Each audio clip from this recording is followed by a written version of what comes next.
Welcome to the Real Estate Baller Show. If you ever like any of the video we posted, if you like this channel, can you do me a favor and hit that subscribe button? It helps us more than you know. And the bigger this channel gets, the more people we can help achieve financial freedom. Thank you and enjoy the episode.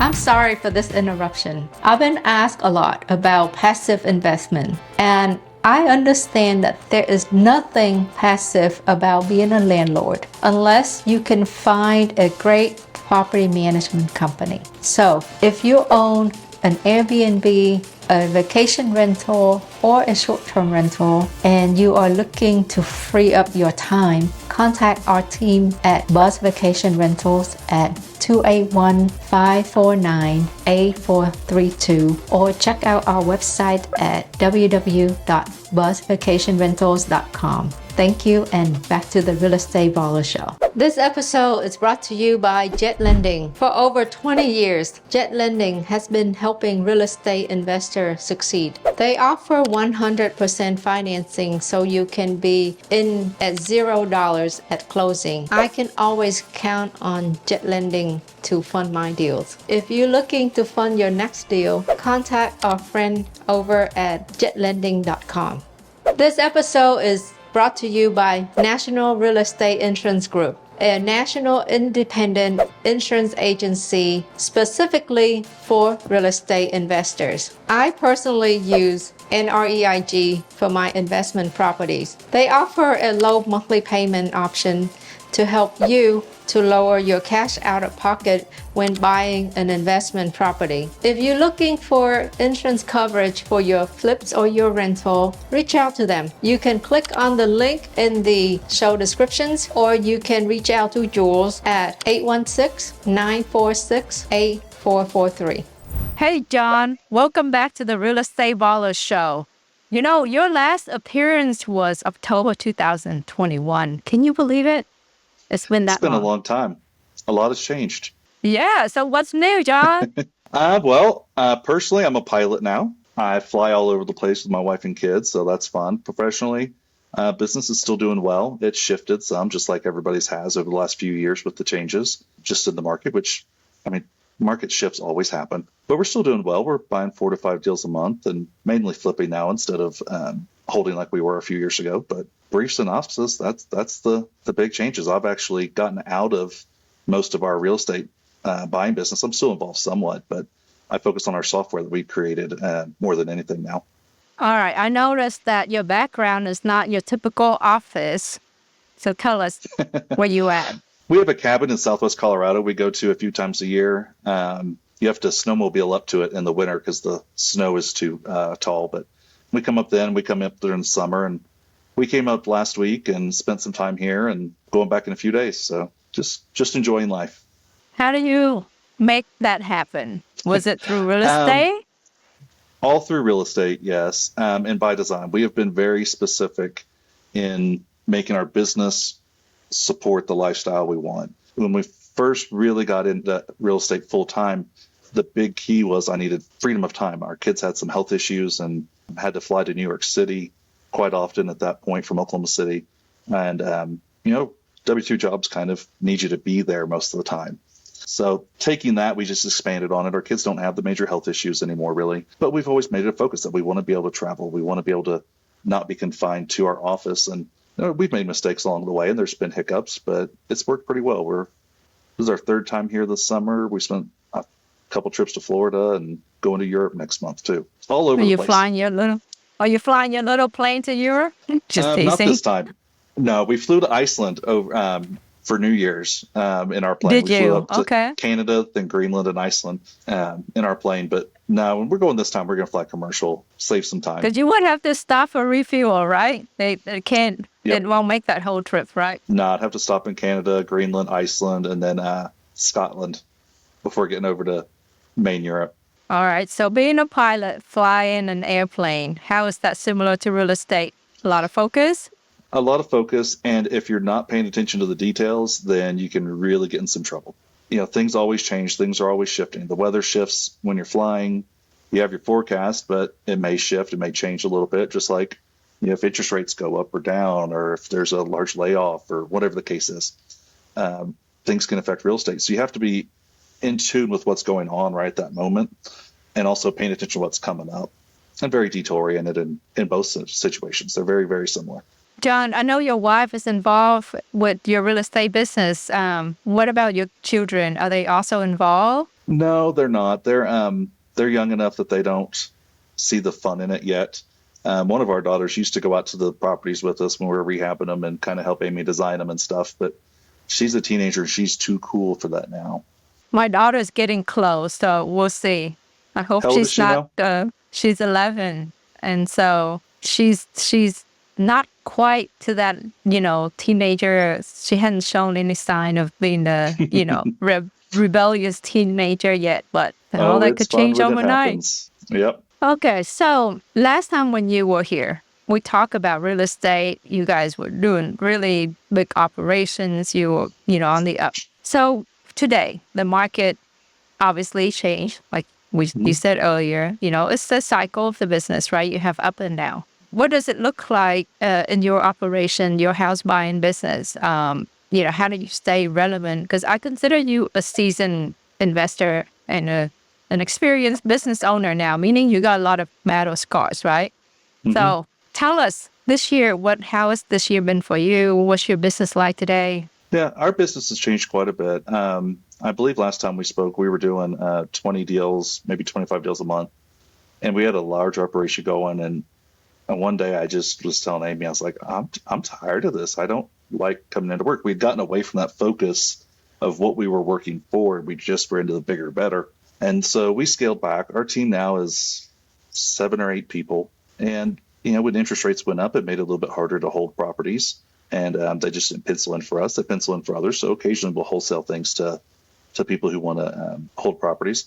But we just take them what the market gives us. For a while, we did a lot of wholesaling where we did just a little bit of work, if any, and put them on MLS. Market has shifted a little bit more in Oklahoma City. We need to have a little bit more refinement done to the property. So we do more flips now, but we stay away from the high-end flips. Anytime we've done those high-end flips, there could be a huge reward, but there could be a huge risk too. And that's where you can really lose your shirt sometimes, is trying to go for the home run or the grand slam instead of just taking base hits. Just for the audience, what is high end to you? For us in Oklahoma City, high end, I would say is anything over 400. Okay. So our median, we generally try to stay 200, 225 or lower in Oklahoma City. And I totally agree with you. High end appear to be higher rewards, but that could get away. That could change really quick, right? You end up holding the house for yes. That interest, whether you're paying it monthly or it's just accruing and you pay it at closing, that adds up fast. And then if you have to replace a roof, or if you have to replace 2 HVACs that you weren't expecting, those things add up really, really, really quickly. They do. And I remember one time I was flipping this $650,000 house, and I was gonna make like 6-figure. It didn't happen because I ended up holding it for longer. And we did one rehab, and then we had to come back and do a second round of rehab because that's what the market wanted, right? Mm-hmm. And so, that hurt. That stinks. I made less money on that deal than many other deals that I've done. So, yeah. Yeah, and then taking the time that you had on it, you were probably spending a lot more time on that deal than you had on others. And so you made about the same maybe, but at the same time, your hourly rate, if you will, dropped considerably. And that's something that we all, I myself included, tend to forget about sometimes. So at what point in time, where did you start making the decision to, change your business? Was it because of the market cycle, or was it just something internally that you feel like, I need to change? It was just something internally. We were doing a decent amount of volume, 20, 25 properties a month, some holding, some wholesaling, some flipping. And we didn't have a great operations person who was acting in the middle of all of that, if you will. We had somebody that was trying, but it just wasn't a good fit. And so I was constantly down in the weeds, having to fight fires. And that's not where I want to be. I don't want to be doing that all day. I don't want to be tied to it. And if I wasn't available, then everything stopped. And that's not my dream. Some people love it. That's great. That's great for them. But it wasn't for us, and it wasn't for myself or Amy. So we made that shift, and we didn't just make it overnight. We started gradually making changes, focused more on hiring the right people that didn't have to have as much supervision. We didn't have to micromanage them. Getting the people that we trust, that we know will do the right thing, and have the ability to do the job, but also the integrity aspect as well. And that's made a huge difference for us. And it's lower volume, but we're happier now. We're still making good money. It works. Do you find it's easier to keep your people, your team, with lower volume or high volume? Because this is where I'm going with this. There's guys or gals, people who get into real estate, and obviously we all want to have this big operation, 100 deals a year and spending a lot of money. And then we sometimes get caught into that cycle, which kind of like what you did, right? And you're like, okay, I got to back out of it. What was the hardest part of making that transition? Because, your team was probably get used to the volume, and now suddenly it drops. Part of it was, trying to do that larger volume. There was always a lot of pressure. There was always a lot of, we still monitor our KPIs. We still focus on those, but there was always a lot more pressure and a lot more energy required all the time. So as we started kind of pulling back our energy, the team kind of self-regulated itself and kind of came down, I guess is the easiest way to put it. And through that, there were different challenges. Like we thought at one point we were going to join the craze of virtual buying. And I know some people that do it very well. They do it great, whether it's in their market or virtually across the country. But for us and my skill set, I was not a good leader for that. And so some of those falterings kind of helped make it easier to slow down. It wasn't like we were doing 25 deals a month and then we just cut our marketing all of a sudden. We just kind of gradually brought it down. What are the biggest lessons that you learn in your transitions or in your real estate career leading up to today? I would say be patient, but be reasonable. And when I say be reasonable, I don't mean just try to be a realist. I consider myself a realist. Amy considers me a negative person, where she is always sees the best that can come out of everything. And I think I'm in the middle, but I tend to. I can totally relate to you, Jon. I think it might be the IT thing in our head, Yep.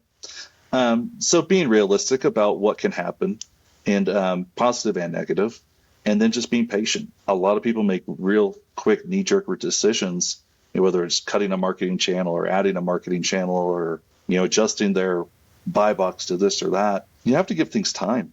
It's not like we're going to see changes tomorrow for anything we're doing today. You have to give yourself time and be thinking 3, 4, 6 months out ahead. I think that's the biggest. What is the number one factor that lead to your success today? I was having a conversation kind of with somebody about this similar topic a few days ago on Facebook, and he said leads. Leads are the number one thing that make our businesses grow. That's what really catapults us. And I disagreed. Leads are obviously important. We have to have leads. To buy houses, we have to have leads.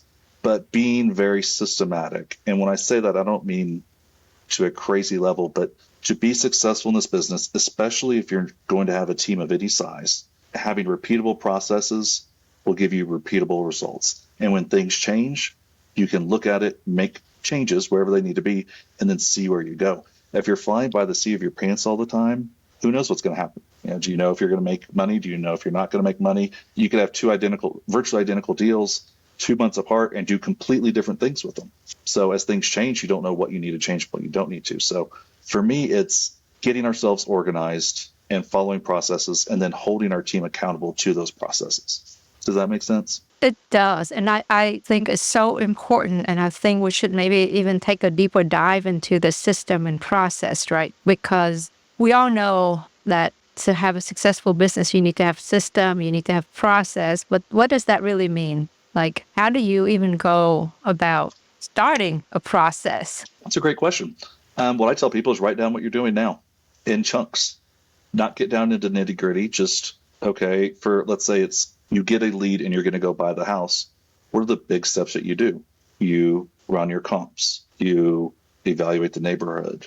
You do some investigating, if you will, or a little bit of background work on the sellers. You go through those exact steps. And then when you're at the property, what do? Are you sitting down on the couch and talking to them? Put kind of those steps together. And it seems overwhelming for people because they try to get too down in the weeds right off the bat. Okay, when I go to comp a property, I go to this website, I do this. That's too low level for people to start out on. Just keep the high level. I do this, I do this, I do this, and then start adding details as time goes on.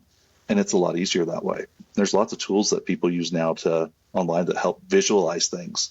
And those help quite a bit. I use notes. I'm a Mac user, so anytime I think of something, I just start doing notes and I just kind of put some bullets in and, okay, if this happens, then I know this is going to happen, and then I'll table it for later.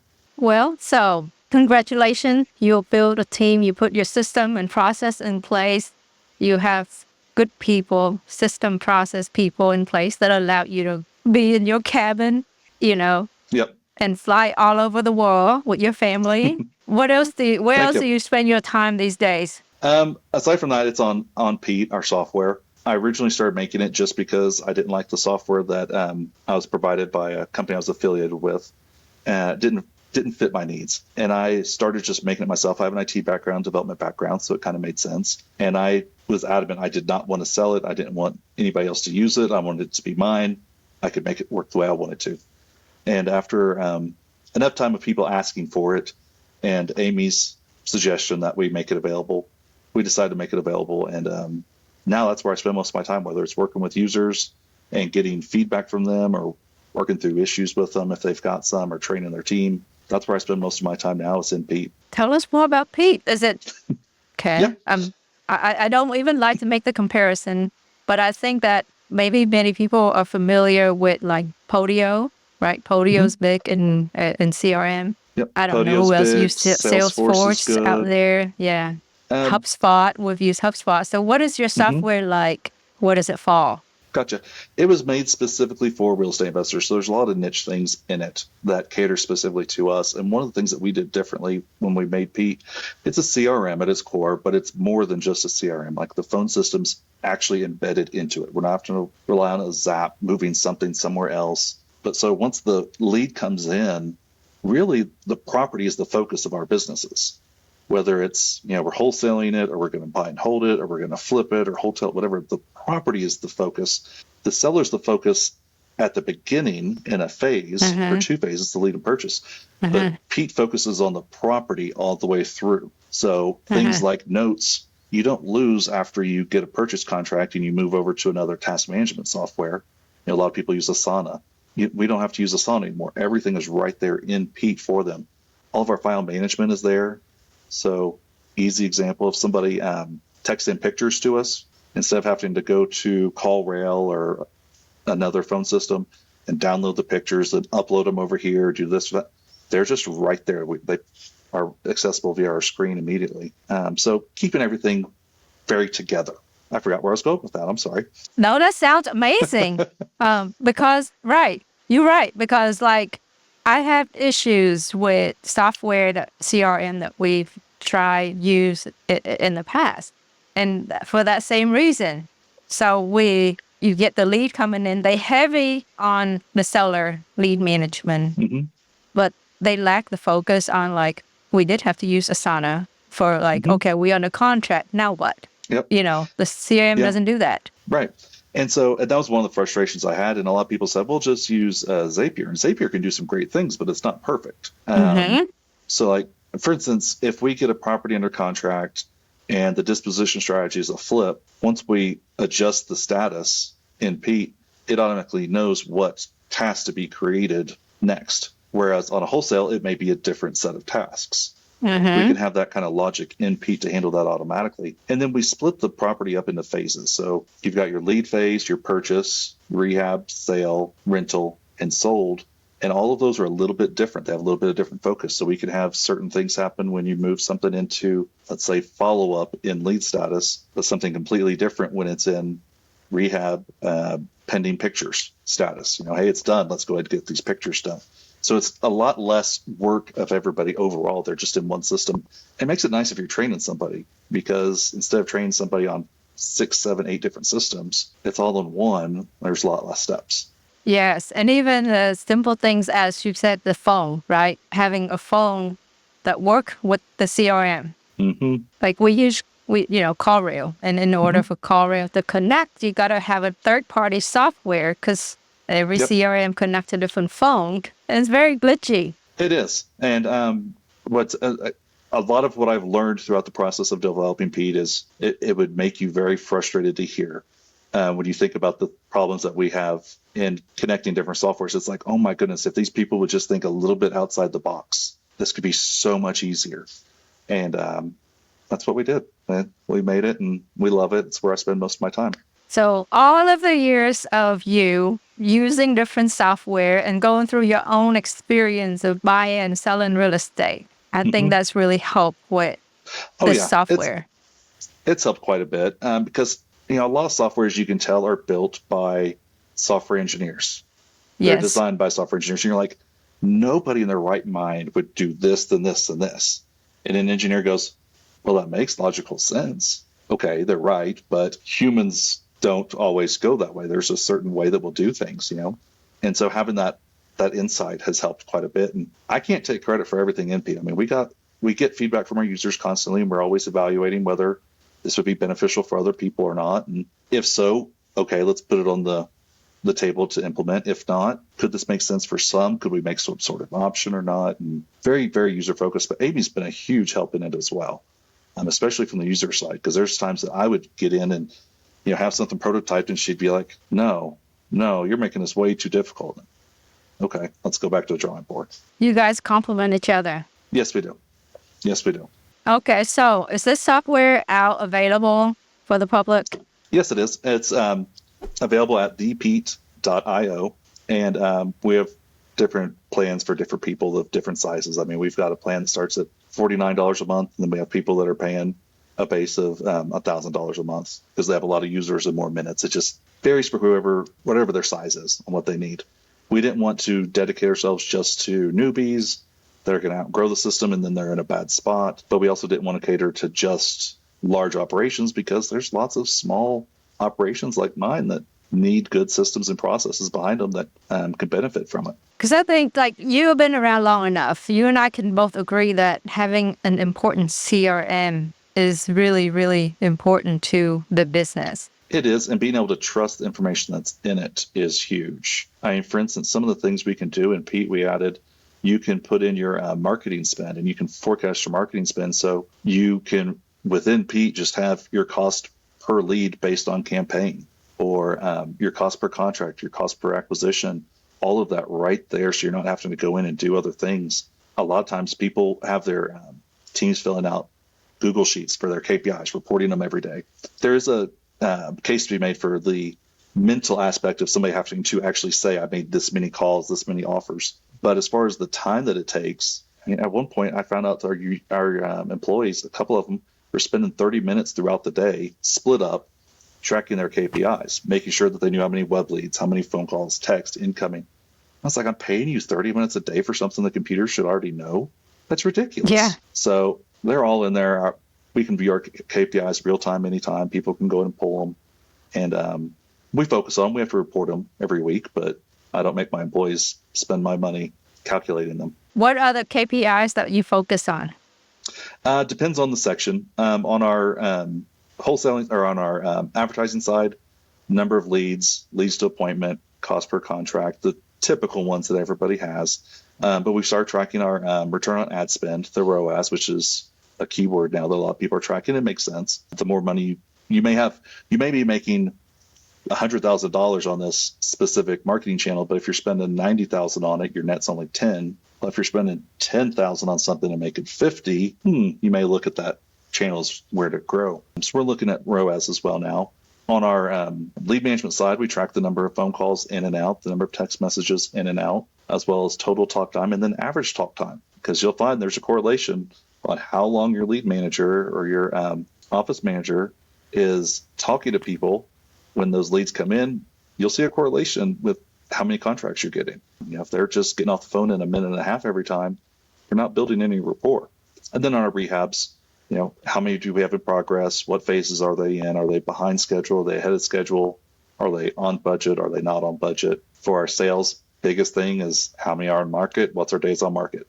If our days on market starts creeping up, then, okay, what do we need to do? Is this a case where we need to lower the price? Do we need to go back and do a little bit more rehab or something else? Does it beep with a red alert like 30 days? It doesn't, but it could be. We could set up a workflow that would send like a notification. So, I mean, we have a notification. If a web lead comes in and we don't respond within 5 minutes, we get a notification. Because, I mean, that's a huge thing. You have to respond to those people in time. And our lead manager may be on the phone with somebody. She can't respond. Yeah. And it's no fault of her own. She's on working with somebody. If one comes in and she hasn't been able to get to it in 5 minutes, then it alerts some of the staff so they can reach out to the person and we're not losing that lead as quickly. So I feel that a lot of CRM does not have the extent of, like, let's say your rehab, for example. If you decide to flip or hold for a rental, you have to involve some kind of rehab. Do you actually have the scope of work built out, or is it a separate process? We have the scope of work built out on each property. It goes off a template that every user can adjust. You know, there's people who go in and count the number of doors and windows and square footage of this and that. And there's some that say $10 a foot, $20 a foot, $40. It can handle whichever way people want. And then you can make different versions of the rehab scope. So like what we have is our acquisition manager will make his estimated rehab and his scope. And then when we go to rehab the property, if we're flipping it, our designer and or our project manager may say, okay, we're going to change it. We're going to add these things. We're going to move these. Then at the end, we update it with the final rehab scope and we can see where the differences are. I'm moving my hands like you can see them. You can see where the differences are. And that's very nice. And then as far as the details on it, you can track the rehab very specifically. You can go down to like a Gantt type graphical interface where you can be as line item as you'd like, or you could do it at a high level of, rough ends done. We're at the HVAC, electrical, finals, etc. It's however is best for people. They can customize it to that way. Well, that sounds amazing. Sounds like I want to get my hand on it and want to try out your software, Jon. You should check it out. I definitely should. And we would love to recommend it to our community, our audience, That'd be great. I'd appreciate it because our focus with Pete, obviously it's a business, but our focus is really helping investors succeed because you and I both know this is a tough business. You can make a lot of money, but it can be very tough. Even when you're making a lot of money, it can be very tough. And if you're not watching what's going on, if you don't have accurate information in front of you, then it can be horrible. Here's an example of user feedback I got last week that we're implementing. In our sale section, we have places in the property to track like the actual rehab, your holding costs and stuff, but it's all in the property itself. And somebody said, hey, when I'm at this grid, it'd be nice if I could just see how much I have invested in the property total. So if I get an offer for $399, I can see, okay, well, my all-in right now is $279. Okay, we're all right. I was like, that's a good idea. That makes a lot of sense. I should have thought of that before. Thank you. I appreciate the idea. And so we're going to get it implemented here in the next couple of weeks. So it's pretty simple for us to do. Yeah, because that would be, for me, it will be a call to my bookkeeper and say, hey, where are we at? Go to QuickBook and see where we at with this property. Yep. Can I take this offer and make the money I think I want to make? Yep. And so they just once a week, just like we do, once a week, they go in and update their numbers and keep it simple. And it doesn't take much time to do that. And I'm assuming this is cloud-based. Oh, yeah. It's all cloud-based. Nothing local. We have a mobile app for texting and calling and our project chat.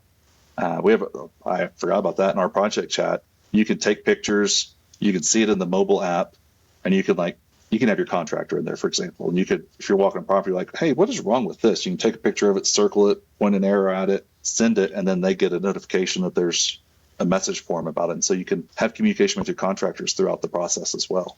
And they don't see anything else besides that chat. Just like match made in heaven. That's the goal. I struggle with the same thing every day. It's like we got to just jump here, hop there, get there, get with this person, that person, just to get information. And it's inefficient. Mm-hmm. And I hate inefficiencies. It drives me nuts. Because I know that inefficiencies are costing us money. Right. And if it's minor enough that's going to cost me 10 cents or $5, who cares? But if I'm going to do it 1,000 times this year, if it's $10 each time, then, that's That's a lot of money. Somebody's salary. That's right. God. Okay, so what else you gonna do? You did really good in real estate, buying houses, building rental, became a pilot, do a software. Where else what's next, Jon? I don't know what's next per se, but I will say bucket list. Amy and I, after the kids are out of school at some point, and we have upgraded to a larger plane with larger range, we're going to take our plane around the world. We'll take a couple months off, and we will fly literally all the way around the world through every time zone. That's what that's our goal is. Okay, make sure I get invited. Yeah. I want a seat. I want a seat on the plane. Got it. That sounds way better than having an RV, load an RV up and drive around the country. That does not thrill me.